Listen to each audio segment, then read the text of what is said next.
ఈ ఒక్క పూతరేకుని లైవ్ లో తినడానికి లిటరలీ హైదరాబాద్ నుండి ఆత్రేయపురం వరకు వచ్చినాం.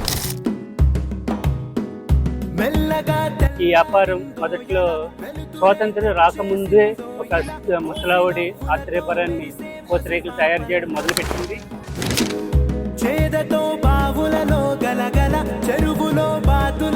ఇంటికాడ సంక్రాంతికి లేకపోతే దీపావళికి దసరాకి చుట్టుకుని తినేవాళ్ళం. మొదట్లో అయితే బెల్లంతో లేక పంచదారతో తయారు చేసిన చుట్టలే ఉండేవి.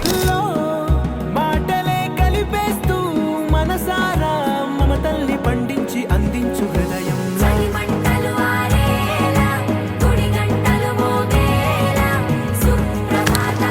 పూతరేకు అనేటప్పటికీ కొన్ని ప్రాంతాలకి స్నేహితులకి లేకపోతే బంధువులకి వీళ్ళందరికీ పంపిస్తున్నప్పుడు వాళ్ళకి ఇష్టపడడం ఇవన్నీ కూడా జరిగి ఇది ఒక చిన్న కుటీర పరిశ్రమగా ఎదగడం స్టార్ట్ అయిందండి.